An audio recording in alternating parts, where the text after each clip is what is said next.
За та бүхэнд өдрийн мэнд хүргэе. За би 2016 оны 10 сард угсарсан. Нэг жижиг үйлдэл байдаг. За тэрэн дээрээ ирж байна. За ерөнхий бол одоо байгаа байдал бол иймэрхүү байна. Сая нэг жоохон бодог шонхын янзлаад энэ нэг ноцоосны асуудал байсан. Энийг нь цэгцлээд ингээд дуусчих. За энэ дээр нэг ганц хоёр хон тайлбар хэлчихье. За миний хувьд бол нэгдүгээр контри хувьд бол яг энэ дуяарын хогшуугчийг сонгож тавьдаг. Солонгос хогшуугч ч юм уу те дуяарах ч юм уу. Энэ тэгэл сайн хогшуугч тавихыг боддог. За энэ бол асуудал ажиллаж байна. За энэ манай германууд ч яг ингээд энэ арай гайгүй такснуудыг тавьсан өнөөдөр хүртэл ингээд ямар ч асуудал ажиллаж байгаа юм. За энэ даралтын зураг тохиол бол дампуусын даралтын зураг тохиол тавьсан. Энэ бол ажиллаж байна. Энэ бол түүний дулаан сайтай. Нэгдүгээр контрийн өгөхийн даалт бол бараг 10 гарантай явж байна. За энэ буцхайхан юм байна. За даалтын зураг бол сайн ажиллаж байна. За дулааны тоолбор нь бол энэ иконоос авч ирсэн дулааны тоолбор. За тэгээд энэ бол Unitragаас би авч тавьж ирсэн. Honda төвөөс одоо ингээд 10 жил хэрэглээний халуусны хэрэглэлтэн дээр ийм нөхцөөс. За энэ бол дампуусын хаалт. Энийг бол би EasyZ-ээс тухайд авч тавьж ирсэн.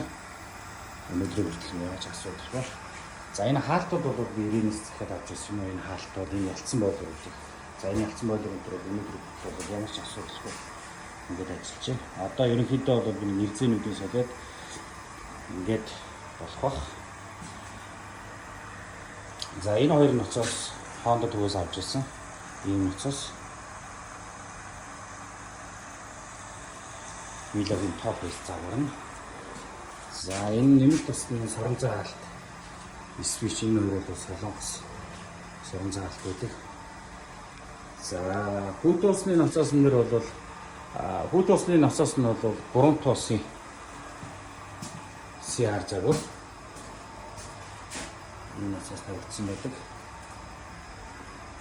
За хүүд усны хаалтнууд бол энэ байна.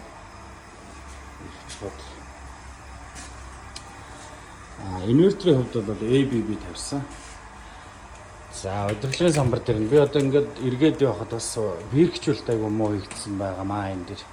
Тэгэхээр одоо виркчүүлэлтүүдийг сайхан хийж өгөөд тэгээд энэ цахилгааны самбар бол одоо нэг юм болсон байна. Энэ сүүлд юм холбоод ингээд жоох явцсан. Энэ 210 тавигдсан байгаа. ISL 210 бол одоо ингээд сайхан ажиллаж байна. За энэ дээр нэг асуудал байна. Тэгээд эднийх энэ хажуу тийш өргөтгөл хийсэн юм байна. Тэгээд өргөтгөл хийгээд энэ бол одоо би 1800 м2 дээр 2 давхар 1800 м2 дээр сонгож тавьсан хоёр насаас واخгүй ингээд асуудал ажиллаж байсан. Эднийх хажуу тийш өргөтгөл хийгээд тэгээд над руу залгаад ирсэн. Тэгээд би бас нөгөө ажил амжихгүй орон нутгад байж байгаа гэсэн чинь одоо бол энэ ингэсэн байна. Эднийх ийм топс 50.5 гэдэг ийм ноцоос авч тавьсан байгаа хгүй нэг нөхөр. За тэгээд тавихтаа яасан гэхэлэр энэ 380 ноцоос ингээд шатгаа хийсэн. Энэ бол пас дутуу явсан уу яг юунаас болсон юм тэгэхээр одоо ямар ч энийг ингээд засвар өгөх. Тэгээд энийг аваад чи энэний наам тавьсан юм. Би сая тасалж аваад буцаагаар энэ ноцоосоо тавиад одоо асуудалгүй энэ хоёр зэрэг явж байгаа. Би бол өмнө нь резервтэй тавьсан байсан болохоор юм байна. Дараагийн нэг энэ дээр гарч байгаа асуудал гэх юм бол за энэ даралтын тараасан метр гацсан байна. Болохгүй болсон. Тэрдээс одоо 9 жил явлаа. Тэгээд энэ зүгээр хятад энэ 420 мА-тэй даралтын тараасан метр. Яг ялангуяа төвийн шугам дээр тавьж байгаа тохиолдолд бол манайхан энэ дээр даралтын свичтэй тавих юм бол их зүгээр өгдөг шүү. Энэ бол шууд нөөцийн самнаас явж байгаа болохоор энэ байнгын одоо дээд хурдаараа татамжаараа явлаа ч гэсэн энэ бол 5-аас дээшээ гардаггүй. Тэр нь бол тийм болохоор байжгүй. Тэгээд энэ дээр нөгөө юуны утга ирэхгүй гэдэг алдаа заасан 50.1 гэдэг алдаа заагаад тэгээд дээр утсаар яриад би явуулсан. Одоо энэ даралтын тараас метрийг сольж өгөөд би ерөнхийдөө бол яваад ажиллуулад нэг чинь. Тэгээд энэ дээр нөгөө нэг утсаар би хилж өгөөд ингэхээр ABB инвертер дээр яаж юм гэхээр би энэ дээр эрсэт хийлгсэн. Эрсэт хийлгээд явуулчихаар яах вэ гэхээр бүх юунууд нь параметрууд нөгөө үйлдвэрийн анхны үүргээ шилждэг учраас нөгөө тог тасраад ирэхээр унтарчаад ингээл дахин ингээд идэг. Одоо бол ийм асуудалтай болцсон байж байгаа. Өнөөдөр бол энийг би зэгцлээд өгч чинь. Тэгээд энэ тэлтийн савыг бол би одоо удаас л авч ийсэн да. Энэ сахнараа болж. Яа нэг ялсан бойлрын хувьд бол ийм л ялсан бойлр тавьсан шүү дээ. Ямар ч ялгаа байхгүй шүү дээ. Манай урдаас захиалаад аваад юмаа тавьчих бол асуудал алгад байна. Дээр нь яг энэ нөгөө сүүл энэ өргөтгөл хийж байгаа гэдээ ийшээгээ 2 шугам эднийх ингэж авч гаргасан байна. За энэ хийсэн өмнө бол одоо энүүгээр ингэж оруулаад энэ 1-р контын орж ирсэн 2 өгцгийн 2 шугамны хажуугаар ингэж энэ тараашааг начлаг гаргацсан юм хажуудаа өргөтгөл яриад. Тэгээд энэ хүүтэн усны энэ дээрээс нас нэг юм огтлогоо хийсэн байна. Тэгээд манайхан бас юм жоохон айтайхан сэргийн хийгээд өччих. Энэ зүгээр дээ гэж бодох юм да. Сенсоруудын хувьд бол SM11 тавьсан. Одоо энэ маань одоо нэг ийм юмар ингээ боотсон байна. Энэ одоо салгасан юм болоо яасан юм бол. Энэ өөрийнх нь нөгөө угна дарагч байдаг. Тэр мөрөнд байх болсон байна. За тэгээд ийм хүмүүсийн сайхан янзлаад гэж нь одоо энэ нэг дахиад нэг 10 жил явчих واخа. Одоо нэг сервис хийчих. Тэгж бодчихъя.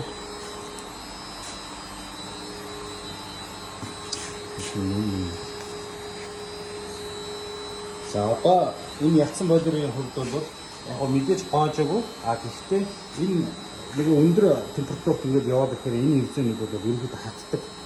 Тэгэхээр энийг бол одоо би бүх хэрэгцээнийг аваад ирчлээ. Тэгээд эдний хажуудаа өргөтгөл хийсэн учраас энэ дээр нэг ямар ч нэг 10 шит ялцсан юм жигээд энэ хэрэгцээний сайхан солиод гэж халаалт юм байна. Тэгээд халуун усын бол одоо гайг байна. Тэгээд энэ дээрээс нөгөө харсан хэрэгцээ гайгүй хэрэгцээ гарч ирэх юм бол ялангуяа нөгөө 2-р контракт тав дээр явж байгаа хэрэгцээнүүд нэрээ гайг байдаг. Тэрийг бол энэ хэрэглээний халуустаас сэлбээд асуудалтай бол 1-р контрактын хэрэгцээн дээр нь сэлгээ тавьчих боломжтой байгаа шүү. За тэгээд энэ насосыг холбосон хүн хэрвээ энэ миний бичлэгийг үзчихвэл хүмүүс одоо юу гэх мэрэгжлийн биш шүү дээ. Тэгэхээр одоо хөрөнгө мөнгө гаргаад чинь бас үнэтэй насос тийм ээ. Тэгээ ийм насос авч байгаа тохиолдолд энэний суйрлуулалтыг маш сайн хийх хэрэгтэй.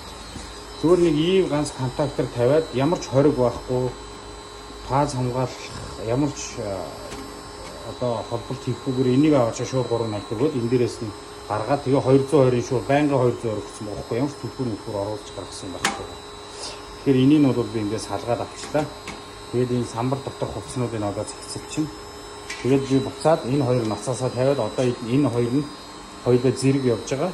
Энэ бол асуудал үүднийх ингээд халаад асуудал явж байгаа. Яг зүгээр ямар нэгэн байдлаар энэ насаас одоо 9 жил явсан байна. Одоо дахиад нэг 5 жил бол явчих. За 5 жилийн дараа чи нэг асуудал гарлах юм бол нэгээр нь ингээд солиулах боломжтой. Зэрэг бол шатна гэдэг бол гайгүй. Ерөнхийдөө бол энэ хоёрын нэг насаас нь одоо 9 жил явчихж байгаа. Нэг нь бол бараг 90 зэрэг байж ирсэн гэсэн үг шүү дээ. Тэгэхээр энэ хоёр насаас хоёулаа бол одоо ажиллаад асуудал байна гэсэн. За тэгээд ялангуяа 1-р контрын хувьд манайхан мэддэг баха сайн хогшуурсан сонгохгүй бол болдоггүй. Эдгээр 2-р контр дээр нь би ийм хогшуурс тавиад энэ маань цоорсон. Энд чи одоо нэг 3 жил гараа яваад нэг цоорсон. Тэгээд би ирж энийг нь олж юу агаад олоод ч явах. Энэ цооронгот нь энийг дотор талаас нь бөглөөд тавьсан. Одоо энэ дээр ингээд явж чинь энэ дээр нь дотор талын битүү шайд байж чадчихсан. Тэгэхээр яг хогшуурсны хувьд бол тийм байдаг. За насосыг бол маш сайн насос сонгоод ингээд тавьчихна. За энэ бол би хятадаас авч ирсэн ABB байхгүй. Тэгэхээр хятадаа ABB-ний параметр нь өөр байдаг. Тохиргоонууд ерөнхийдөө бол зарим нэг нь арай өөр байдаг шүү. Хятад загвар дээр. Тэгээд тэр дундаа 9902 дээр бол параметрын кодтой зарим нь байгаад байдаг. Тэгэхээр тэр мэрийгээ бас сайн шалгаж бас авч явах нь зөв баг шүү гэж бодож байна. Энийг би анх авчираа тавихад параметр дээр кодтой байгаад байсан. За би энийг бол бодсон. Дээр нь яг дараагийн трансмитерийн хувьд одоо мэдээж манайхан дампоос ийм сайн, тийм сайн гэж яриад байдаг. Гэхдээ энэ бол одоо өнөөдрийн байдлаар бол ингээд туршигдаад ингээд өнөөдрийг хүртэл ингээд явж байгаа нь бол одоо 9 жил явсан байна. Энийг бол би сайн байна гэж бодож байна. Одоо бол яг ерөнхийдөө бол байхгүй болсон байна. Одоо инвертер шуудаараа явуулсан байгаа. Өнөөдөр ингээд ерөнхийдөө хасаж яанастай байна. За энэ 3 тосын бүт усны навцаас хувьд бол хасаж байгаа. Янзын сайхан явж байна. За температур бол 1-р контрын халуусны 1-р контрын өгөх нь буцхан. Одоо хаалттай байна. Халуус гарч байгаа температур биднийх бол аюул өндөр нөгөө ресторан учраас заавал бараг 60 градустай ашигланаа л гэдэг. Дээр нь яг нэмж хэлэхэд энэ хэрэглээний халуусны ялц ер нь бол жижигдэх гэдэг. Тэгээд энэ нөгөө буцхан температур одоо өгөх нь 60-таа гарч байгаа ч гэсэн буцхан температур хэрвээ 40-с дээш 45 таатай гэх юм бол дулааны хувьд жоох алдагдaltaй байх гэдэг учраас энэ ялцыг бол жижигдүүлж болохгүй. Халаалтын ялцын хувьд бол одоо буцхан температур 30-д 1-р контрийнх нь өгөх нь за бараг нэртэй хэлж байгаа 90 гаруй 100 та хэлж байна. За 2-р контрын өгөх нь бол за 47-8-тай явж байгаа. За буцах нь бол бараг 40-тэй явж байна те. Энэ хоёр нацаас бол янз явж байна гэсэн. Энэ хоёрод бол температурын зөрүү алга. За энэ ягаад 40-тэй байгаа юм бэ гэхээр гадаа дулаахан байгаа учраас энэ дэр бол ерөнхийдөө 210 тавьж ирсэн. Өнөөдөр ингээ 210 бол ямар ч асуудалгүй ажиллаж байгаа. Гадаа нөгөө хасах 3 градус учраас ерөнхийдөө бол температур ерөнхийдөө нэг 40 минуттай. Тэгээ гадаа filtrээд ирэнгүүт одоо энэ температур чинь нэмэгдээл ерөнхийдөө нэг 60-65 яваад биш үү гэх. За юм байна. Тэгээд 10 за 9 жил болж байна гэж байна. Тэжгүй шүү. За энэ сорон цаа алдуудын хувьд бол яг ингээд юм байна. Эдний дээр одоо нэмэлт босны насаасны бол шаардлага байхгүй. За тэгээд нэмэлт байна да.